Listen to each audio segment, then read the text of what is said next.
Conversinha ao pé do ouvido de hoje. O Eduardo Rocha, o engenheiro Eduardo Rocha de Santos, ele fez uma pergunta que eu achei por bem, viu, Eduardo?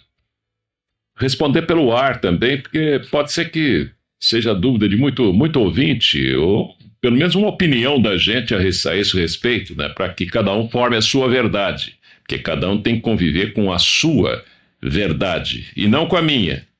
A minha não é a de todo mundo. Apenas você joga assuntos no ar, né? Para que as pessoas formulem suas dúvidas e elas próprias respondam a essas dúvidas. Porque o problema é o combustível da evolução.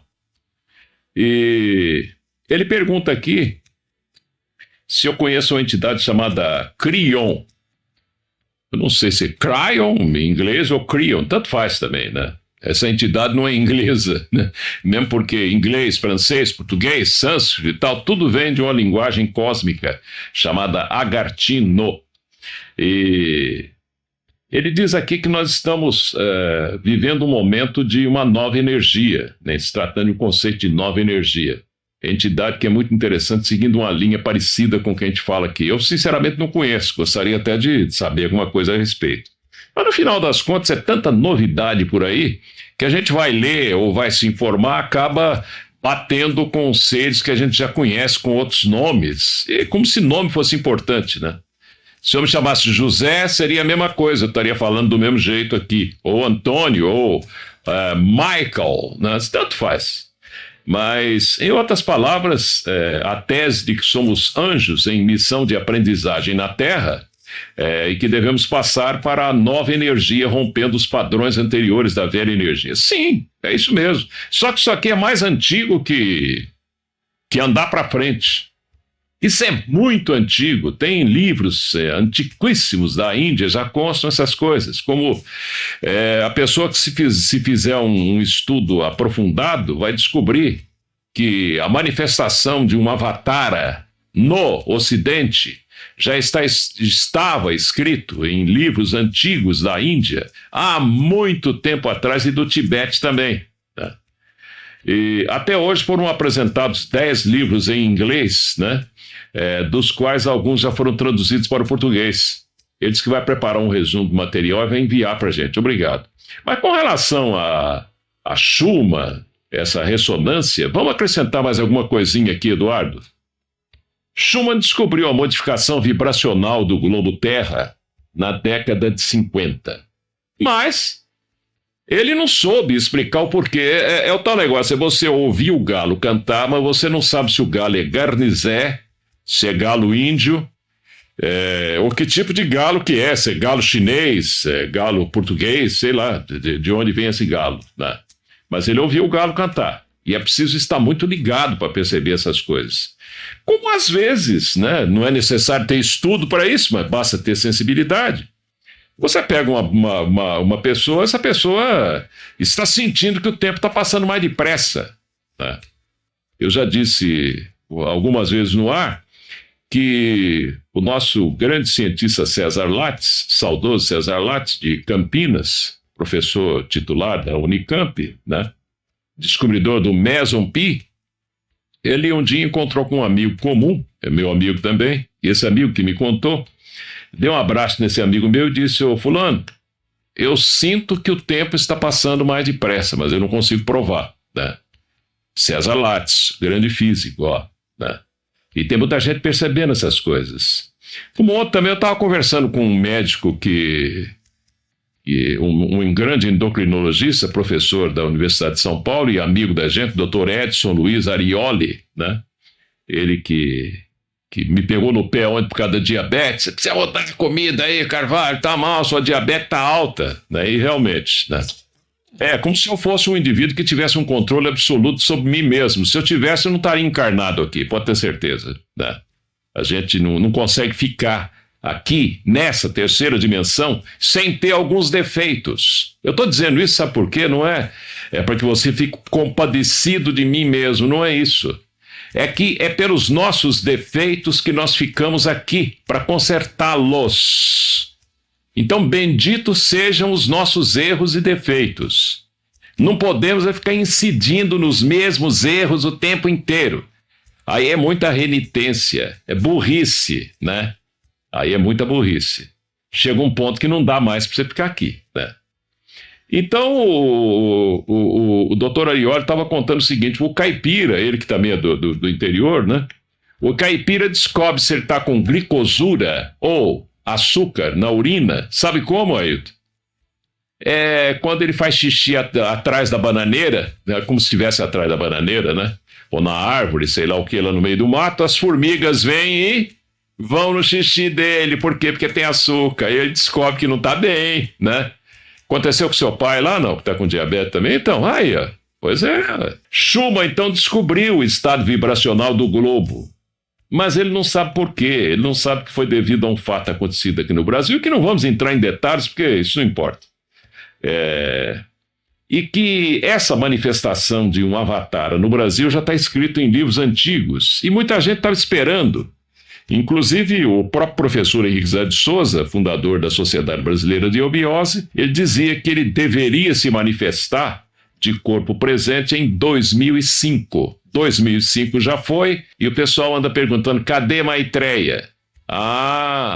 Mas aí vamos ver o que ele falou a mais, né? Dia chegará em que a humanidade não precisará mais de messias, enviados divinos, avataras. Avatara é mais ou menos aquilo que o espírita chama de médium, né? Só que esse médium, que é o avatara, ele tem consciência das coisas, enquanto o médium que recebe uma entidade que incorpora nele não tem consciência das coisas, né? Quando você é avatarizado, você sabe quem que está falando por seu intermédio, onde ele está, o SIC dele, o RG dele, etc, etc, etc. Né? É diferente. Essa é a diferença. Então, esse avatar Maitreya deveria se manifestar em corpo presente ou, dizia o professor Henrique Zé de Souza, ele não precisaria vir se houvesse condições de seres aqui da própria Terra, do Brasil e do mundo inteiro, né? Que aí ele teria como ponto de concentração o Brasil, né?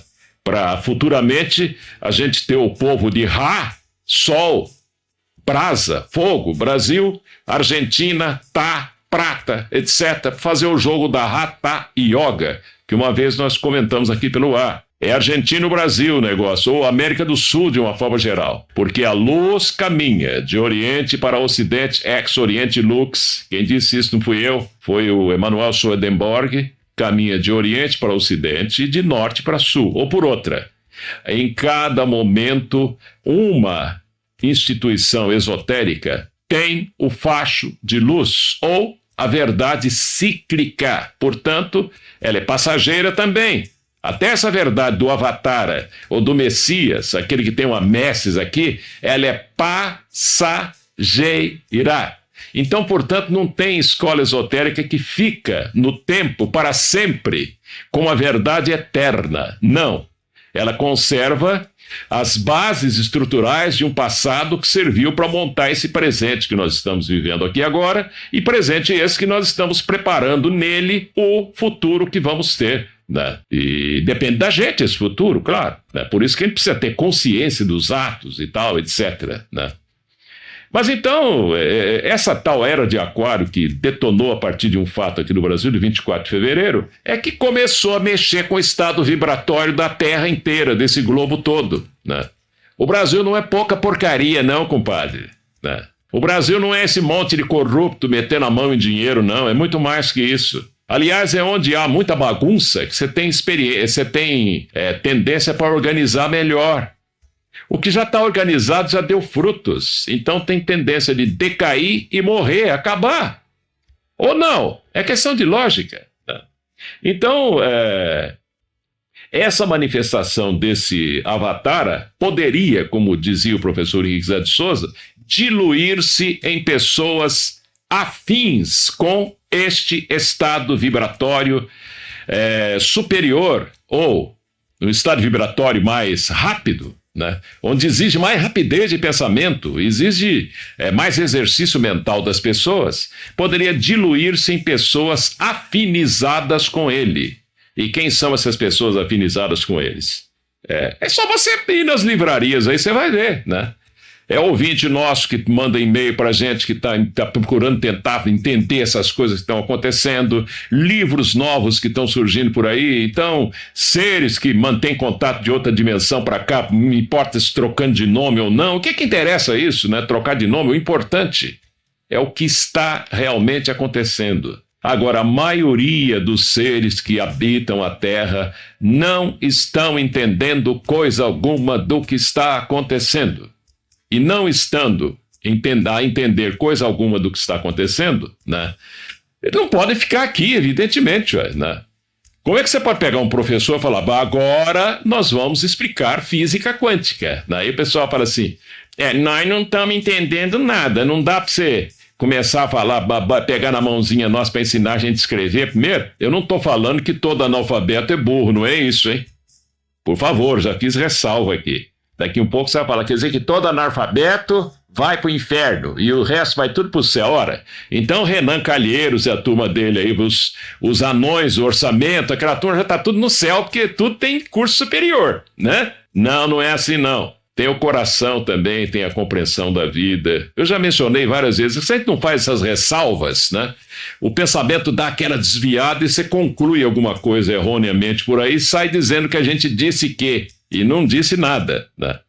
A linguagem falada é muito falha, ela falha muito. A linguagem escrita também falha, mas falha menos. A linguagem simbólica, ela sempre foi adotada pelo esoterismo, porque essa sim, ela persiste mais e melhor através dos tempos. Mas mesmo ela, com o tempo, ela decai, ela degenera, ela perde aquele sentido inicial. Por exemplo, houve uma tradução do que está escrito na Pedra da Gávea. Muita gente sabe que tem coisa escrita na Pedra da Gávea, né? O Bernardo Azevedo da Silva Ramos, chamado Champollion brasileiro, ele traduziu aquilo lá. Iet Baal, primogênito Badesir, Tiro Fenícia, 800 não sei o que antes de Cristo, né? Ora, ele traduziu um negocinho errado. O professor Henrique de Souza explicava isso, né? Mesmo conhecendo línguas mortas, né? Mesmo tendo estudado línguas mortas, houve algum errinho. Por quê? Que a língua fenícia antiga era uma língua cuneiforme, aspirada, e que os símbolos precisam ser muito bem analisados, né? E compreendidos. Então, ele teria que ter tido um conhecimento esotérico de boca a ouvido superior para ele poder traduzir mais acertadamente. Então não está escrito Iet Baal, primogênito, não, está escrito Iet Baal Bey, primogênitos, Badesir, Tiro Fenícia. São os dois filhos de Badesir que veio ao Brasil para tentar acelerar o processo da vinda de Maitreya em 800 antes de Cristo. Você sabia dessa, não? Qual a escola esotérica que já ensinou isso?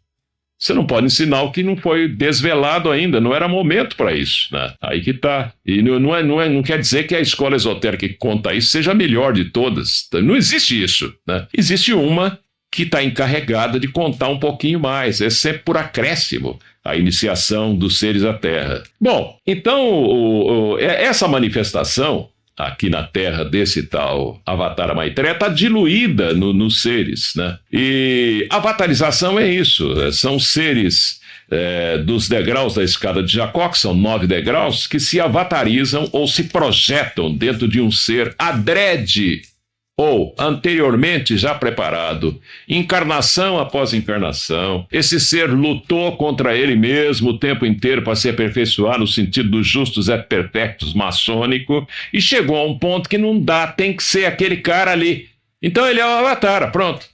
Mas os que se projetam nele são seres de outra dimensão e não extraterrestres, Eduardo. Tá percebendo aí a diferença? Porque ele, como avatar, ele percebe que os seres que estão projetando nele são ou da hierarquia dos Kutumes, que são os seres mais inteligentes dos universos, ou, não sei, Serapis, né? E são hierarquias de seres, não é nome de uma pessoa só, não, né? Você tem, por exemplo, os Abiala, os Najib, os Germanos, né? São seres Moria, né? Ou Moriá, como queira, né? Tanto faz, né? E E esses nomes todos aí são nomes de hierarquias que correspondem aos 7 chakras, ou 7 caminhos, ou 7 atividades do ramo do conhecimento esotérico do ser humano, ou a maneira esotérica de ver. 7 ramos do conhecimento esotérico que você pode transformar em dezenas de conhecimentos outros derivados desses 7, claro, né? Para dar a química, a física, a matemática, a arte, a engenharia, a não sei o quê, a não sei o que mais, essas atividades todas que o ser humano tem no planeta, né? Você pergunta se psicografias são importantes. São, sim, tem psicografia realmente, mas houve um caso, por exemplo, de um famoso psicógrafo brasileiro, não vou contar o nome dele aqui, em que um amigo nosso, que era grande amigo dele, dizia: você tem certeza que isso aqui é psicografia? Ele falou assim: sinceramente, eu acho que não, né? E ele teve uma explicação desse amigo, que era um tremendo mestre também em assuntos esotéricos, explicou para ele que ele tirava isso aí de um repositório que hoje os kardecistas conhecem bem, chamado Akasha. Anais acásicos, como os espíritas chamam, né, os kardecistas, né? Ou um computador central que é dividido em 3 fases. Aí o pessoal já não conhece mais. 3 fases. Uma primeira fase, uma segunda e uma terceira. A primeira fase equivale à onisciência, ou todo o conhecimento de Deus, aquilo que dizem que Deus tem. Mas que, na verdade, conhecimento é só o que passa pela experiência. Então são 4 dias da criação para trás. Para frente não, porque são 10 dias no total. Nós não passamos pela experiência. Como é que esse Deus vai ter essa experiência se ele tem as experiências por nosso intermédio? Tá entendendo como é que é a história? Depois você tem onipresença de Deus. É um indivíduo que vai trabalhando as suas células, seus neurônios a tal ponto, etc. Que chega um momento que ele consegue se transmutar, pular de globo em globo, viajar pelos universos paralelos, e um dia nós poderemos fazer isso também, daqui a alguns setilhões de anos, sei lá. Nós vamos fazer isso sem máquina do tempo. Não vamos precisar de máquina do tempo, túnel do tempo, nada disso, né? Vai ser uma festa no seu rádio, né? Já pensou? E brincar de pique nesses universos, né? Eu pulo de um universo para o outro. Achei o Ailton, ele está lá. Que lindo. Mas, e um terceiro momento cósmico, uma terceira fase, né, desse Akasha, que é considerada a onipotência de Deus. Pronto. Aí estão também os 3 chakras superiores, né? Onisciência de Deus, chakra laríngeo no ser humano. Onipresença de Deus, chakra da testa, o frontal. Onipotência de Deus, o chakra coronal. Pronto aí. Mas esses 3 chakras em nós estão começando a atividade ainda. O ser humano é muito novinho, é muito infantilzinho, muito criancinha ainda para mexer com essas coisas. Mas é preciso ir sabendo disso aí, né? Para não ficar enfiando o dedo na tomada a todo instante.